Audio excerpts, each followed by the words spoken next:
The sun rises over the yellow tribe's beach, casting golden light across the sand as waves gently lap the shore. The tribe slowly stirs to life, with Jerry already up in boiling water with a makeshift kettle rigged from bamboo. "You'd think I've retired to a tropical island," he jokes, eliciting a sleepy smile from Velma. Karen powers on with a mechanical ding, her screen flashing cheerful sarcasm. "Good morning, carbon-based life forms," she chirps. Shego rolls her eyes and goes off to stretch near the water. Despite the victory on day 2, subtle tension lingers beneath the surface. Social dynamics continue to shift. Velma and Tommy have grown surprisingly close. She enjoys his curiosity and determination, while he clings to her like a big sister. Together, they explore the edges of camp, with Tommy poking around tree roots and fallen logs, unknowingly within inches of the hidden immunity idol buried under a large flat rock. Meanwhile, Shego has noticed how Karen inserts herself into every strategy conversation. "She's got her circuits in everyone's business," Shego says to him, who lounges in the shade, humming ominously. Him, ever enigmatic, simply smiles. "Perhaps it's time we reboot the system." Jerry, keeping a diplomatic presence, approaches Velma for a strategy chat. "I'm thinking long-term," he says. "If we can keep Shego and him distracted, we can build something stable with Karen, at least until the merge." Velma agrees in part, but admits she's worried Karen will try to outmaneuver everyone. Still, she sees Karen as a shield. Karen, however, is already plotting. She tries to pull Shego in for an alliance, pitching a power trio: herself, Shego, and Jerry. Shego listens, but privately tells him she's not buying it. Karen thinks she's 10 steps ahead, but she doesn't know who she's dealing with. Later in the day, Tommy wanders off into the jungle, following a trail of shiny beetles. While crawling under some driftwood, he discovers a large rock. Curious, he lifts it, and underneath, wrapped in vines, is the hidden immunity idol. His eyes widen. "Wow! A jungle treasure." Not fully understanding its significance, he rushes back to show Velma. She immediately realizes what it is. "Tommy, you just found a hidden immunity idol," she whispers. He tilts his head. "Is it good?" "Very," Velma grins, "but you have to keep it a secret." She makes a bold move. She convinces Tommy to let her hold it for safekeeping, promising to use it to protect them both if needed. Tommy agrees, trusting her completely. As night falls, the tribe gathers for a quiet dinner. Karen's calculated jokes fill the air, while Shego and him exchange glances, watching everything unfold. Jerry chats amiably with everyone, always observing. Velma sits beside Tommy, calmly holding the idol in her bag, fully aware she now holds the tribe's biggest secret. Day 3 ends with smiles and small talk, but alliances are forming, plots are thickening, and one player now holds an idol no one else knows about. The game at Yellow is officially heating up.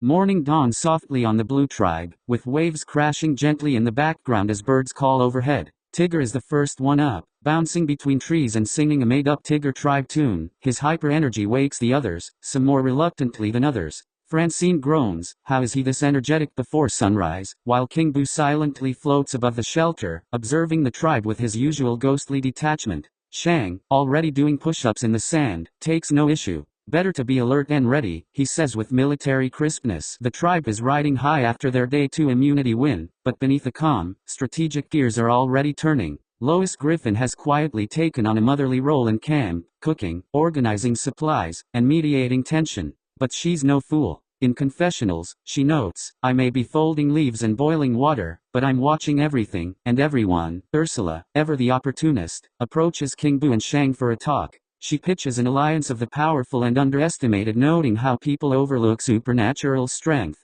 Shang, analytical and calm, hears her out but offers no commitment. King Boo grins eerily but says nothing. Ursula takes that as a yes, perhaps too optimistically. Meanwhile, Francine bonds with Tigger, despite his chaotic energy. Their shared love of movement creates a natural partnership. Tigger, oblivious to game strategy, declares, "Francine's my bouncin' buddy." Francine laughs, but in confessional says, "I need someone I can beat in puzzles and who won't outthink me." Around midday, Shang and Lois go for a water run and find a moment of privacy. "I like Francine and Boo for challenges," Shang says, but Ursula is a wild card. Lois agrees. She's manipulative, but that might come in handy later, if she thinks she's controlling things. As the sun climbs, King Boo silently glides away from camp, unnoticed. Drawn to the more shadowy parts of the jungle, he investigates a strange rock formation. Within minutes, he uncovers something unusual, a hollow log with a glinting object inside. He floats closer and discovers the hidden immunity idol. With no physical hands, he nudges it free telekinetically and disappears into the trees. Back at camp, no one notices his brief absence. In confessional, he doesn't speak, just cackles softly as the idol glows faintly beside him. By late afternoon, the tribe is relaxing. Ursula tells dramatic stories of her sea adventures, winning laughs from Francine and side eyes from Lois. Shang trains silently, ever vigilant. King Boo lurks. Tigger chases butterflies. Francine and Lois compare notes on everyone's behavior. Strategically, a loose alliance begins to form. Lois, Francine, and Shang see each other as stable, dependable players. They agree Ursula is too slippery and Tigger too erratic. King Boo remains an enigma to all. As the sun sets, the blue tribe sits around the fire, enjoying the peace, but the game is brewing beneath the surface. King Boo now holds the tribe's hidden power, while others slowly circle one another, trying to decide who they can trust. Day 3 ends with laughter and roasted fruit, but trust is fleeting, and Day 4 looms just beyond the tide.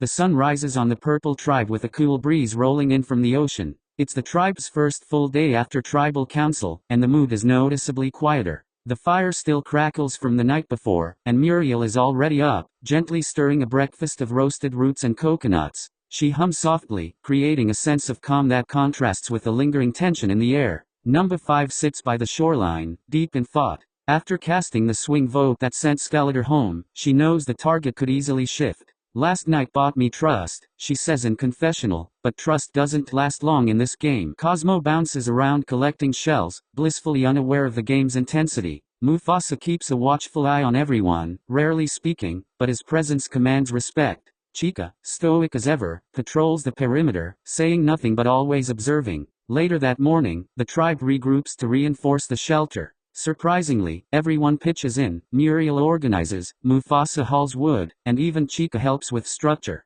Cosmo ties vines together, incorrectly, but enthusiastically. Number 5 quietly observes the renewed unity, noting, one vote changes everything. No one wants to be the next name written down. Meanwhile, deep in the trees, Chica slips away. Whether by instinct or programming, she scans the jungle methodically. She finds a suspicious rock formation behind a dense wall of brush. Curious, she begins digging and quickly uncovers the hidden immunity idol, buried in a patch of disturbed earth. Her eyes flicker. She doesn't tell a soul. In confessional, she stands silently, clutching the idol. Her expression remains unreadable. Back at camp, Muriel and Mufasa sit together, forming a bond rooted in wisdom and compassion. The others look to us as calm in the storm, Mufasa says. Muriel nods, smiling warmly. Let's guide them gently. But keep an eye open. This becomes a subtle alliance, the tribe's moral compass, steady but strategic. Elsewhere, Cosmo approaches Number 5 with a flower crown and a question, are we besties yet? Number 5 chuckles, deflecting, but keeps him close. You're good, Cosmo. You're fun. Just, maybe don't talk about it so much. Yet as the day goes on, Number 5 tests the waters with Muriel, subtly feeling her out. Muriel, gracious but sharp, sees Number 5's interest. You're a smart one, she says. I like that. But don't play too hard too fast. The advice is gentle, but pointed. Tension briefly arises when Cosmo accidentally knocks over the cooking pot. Muriel reassures him while Number 5 sighs. He's loyal, but he's a liability. Mufasa agrees, noting that challenges could expose weaknesses quickly. As night falls, the tribe eats together around the fire. Chica sits silently, the idol hidden in her nest of belongings. Number 5 watches everyone carefully, knowing eyes are already shifting again. Mufasa and Muriel continue to lead with grace, while Cosmo remains the lovable wild card. The purple tribe has calmed for now, but the idol has entered play, and Day 4 promises new decisions, and new dangers. As the sun climbs high over the Survivor arena, the three tribes arrive with a mix of anticipation and tension etched across their faces. The challenged structure stands before them, a long, sandy lane with giant 500-pound sandbags at one end and large targets at the other. For this challenge, each tribe will have to select 2 members to work together and move a 500-pound sandbag down a lane. Once at the other end, the remaining 3 tribe mates will open the sandbag, and each use a slingshot to each hit a target. The first 2 tribes to hit all 3 of their targets win immunity, and the losing tribe will go to tribal council tonight, where someone will become the second person voted out of this game. Host Jeff Probst lays out the rules, adding a note of urgency. Yellow and blue, you each have to sit 1 player. Choose wisely. After a quick huddle, Yellow tribe chooses to sit Jerry, citing his age and potential fatigue. Blue tribe surprisingly sits King Boo, given his intangible form would be useless with physical labor or slingshots. With players locked in, the sandbag movers step up. Yellow tribe, Shego and him. Blue tribe, Shang and Francine.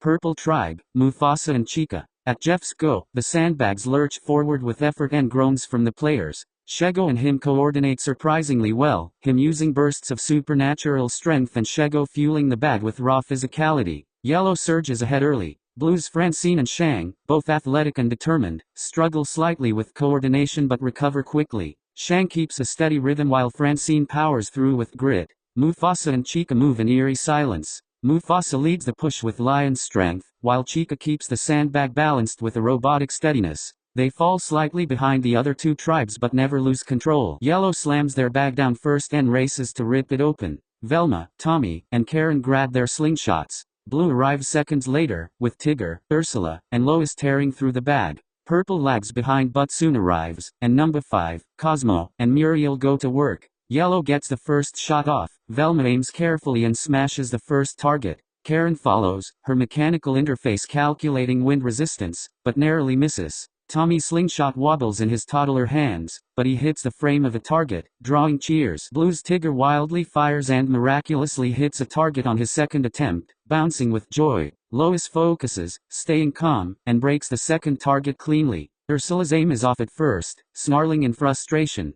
Purple begins with number 5, who keeps cool and breaks the center target on her first shot. Cosmo flings his slingshot backward, hitting nothing. Muriel takes her time and cracks a corner target, surprising even herself. Back to Yellow, Velma and Karen both land solid shots, completing Yellow's third target. Yellow wins immunity. It's now a battle between Blue and Purple. Ursula, gritting her teeth, adjusts her aim and finally breaks Blue's final target just before Muriel can load another shot. Blue wins immunity. Purple tribe loses, once again. Jeff tosses the idol to Yellow and Blue. Purple tribe, I'll see you at Tribal Council tonight. One of you will be the second person voted out of this game. As Yellow and Blue celebrate, Purple stares down another brutal night, fractures growing deeper, and one more vote looming.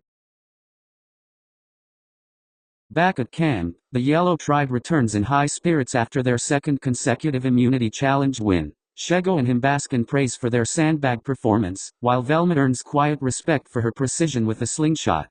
Around the fire, Karen uses the downtime to subtly gauge her tribemates' thoughts, planting seeds of strategic foresight while disguising it as idle conversation. Tommy, still energized, leads a light-hearted coconut rolling game, bonding with Velma and Jerry. Meanwhile, Shego pulls Karen aside to discuss potential long-term threats, specifically noting him's unpredictable nature and Velma's intellect. The two form a tentative alliance based on mutual benefit. Jerry, ever observant, notices the side chats and grows slightly wary. Though harmony reigns on the surface, social hierarchies are beginning to emerge. With no tribal looming, the Yellow tribe enjoys a peaceful evening, but the game is already taking root beneath their calm exterior.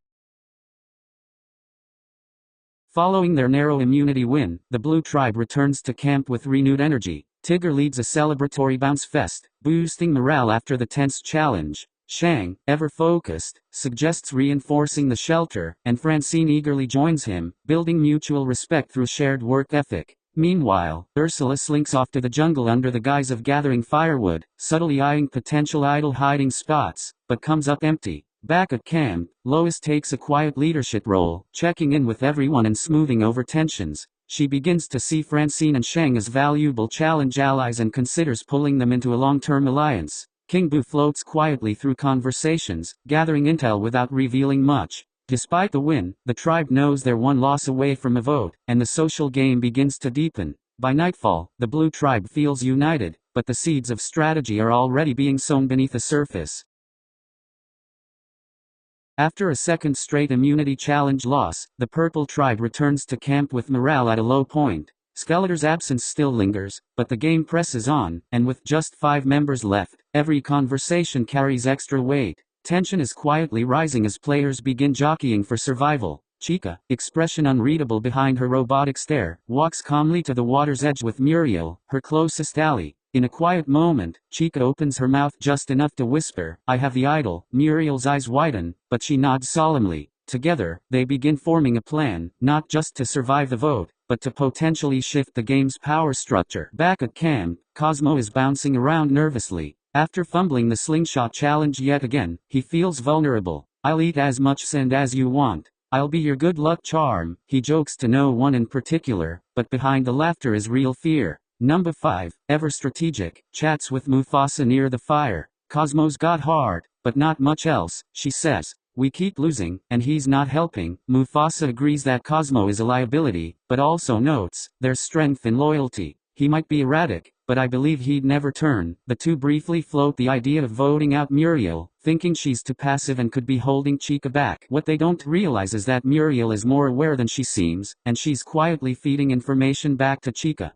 The two discuss their options, vote out Cosmo, or go bold and blindside number 5 or Mufasa. Chica, her idol hidden securely under a pile of brush near camp, weighs the possibilities. If they're coming for me, I'll play it. If not, maybe we strike first. Muriel is more hesitant. Number 5 has a good head, but she's dangerous. If we wait too long, we won't be able to stop her. That seals it for Chica. She wants to make a move. Meanwhile, Cosmo, in his own way, starts trying to form a lifeline. He approaches number 5 and Mufasa, offering loyalty, information, even saying he'll vote for himself if it helps. They entertain the idea of dragging him along as an easy number but aren't sure if he's worth the chaos he brings. As the sun sets, the tribe splits off for final talks. Muriel subtly suggests to number 5 that they vote Cosmo. He's sweet, but he's dragging us down. It's a ruse to mask her real intent. Chica tells Mufasa the same thing. The plan is to let the others feel secure, and then pull off a surprise vote. But Chica keeps one eye open.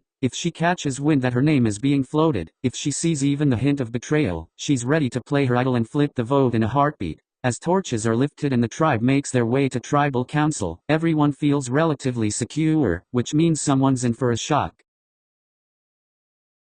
The second tribal council came quicker than any of the players wanted. Shadows stretched long across the clearing as the purple tribe filed in beneath the looming stone faces, their torches hissing in the fire pits. The seats were the same. The fire was the same. But the tension? It was sharper now. More personal. They were 5. Only 5. And that meant no vote could hide in the crowd anymore. Chica sat at the end of the bench, unmoving, eyes gleaming with reflected fire. Next to her, Muriel adjusted her shawl with a quiet breath, her eyes calm, but not dull. Mufasa and number 5 flanked the opposite end, speaking in low tones that faded into silence when Jeff Probst entered the circle. Welcome back to Tribal Council, Jeff said, folding his hands. Tonight marks your second trip here, and your second straight loss. Skeletor is gone, and now only 5 of you remain. Let's talk about what's changed. He turned to Cosmo first. Cosmo, after another rough performance in the challenge, do you feel like your head's on the chopping block tonight? Cosmo blinked. Oh, 100%, he said brightly, voice shaking only slightly. I mean, I messed up again, didn't I?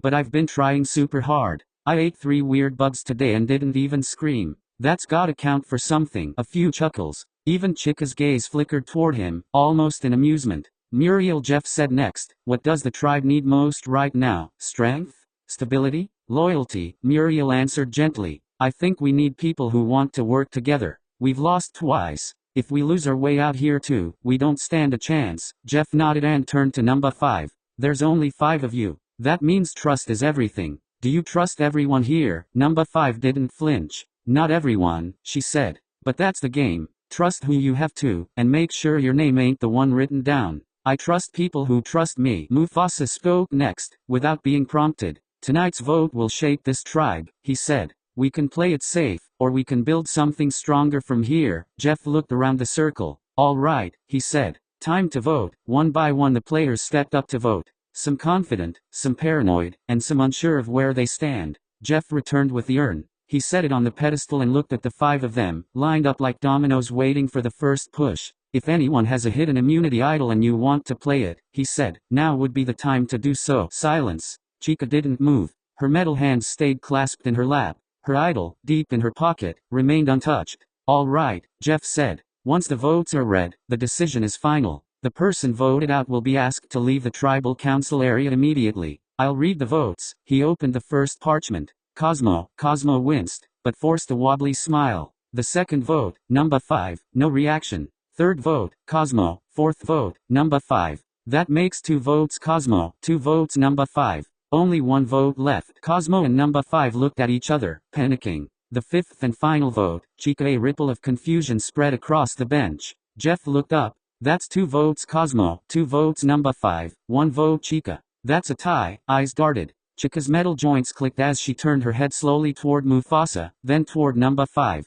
Muriel looked stunned, but not confused. Jeff continued, because we're at a tie, we'll go to a revote. Cosmo and number 5, you will not vote. Everyone else, you may vote for either Cosmo or number 5. Chica, Muriel, Mufasa, you'll revote now. Chica, Muriel, and Mufasa rose to vote, each of them assured in their individual plans. Jeff returned with the 3 revote parchments. He opened the first. Number 5 put her face into her palms. The second, Cosmo, a look of surprise crossed his face. He thought everyone liked him despite his challenged performance. That leaves 1 vote remaining, Jeff said with a smirk. The third and final vote, number 5. Jeff looked up. That's 2 votes number 5, 1 vote Cosmo. Number 5, that's enough.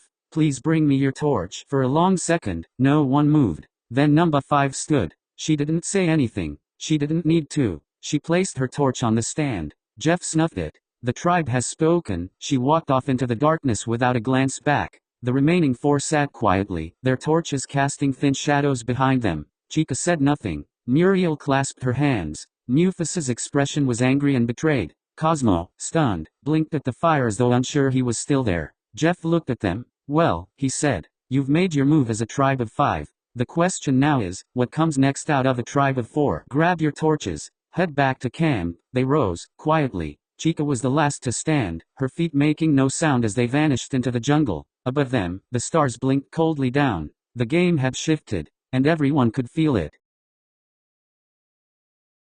The purple tribe returned to camp under a thick blanket of tension after a chaotic and emotional tribal council. Number 5's torch snuffing left a noticeable void, and the unusual tie vote followed by a dramatic decision shook everyone. Chica and Muriel, now clearly a tight duo, sat close by the fire, whispering quietly, their alliance no longer hidden. Cosmo, stunned he'd survived, was unusually quiet, perhaps realizing just how close he came to being voted out. Mufasa, normally a calming presence, seemed deep in thought. He'd lost a strong strategic ally in number 5 and was now uncertain about where he stood. The tribe's numbers were dwindling, and with trust fractured, the mood was somber. As the fire crackled and the stars shimmered overhead, everyone tried to get some rest, but nobody truly felt safe anymore. The game had officially shifted, and alliances would have to adapt, or crumble.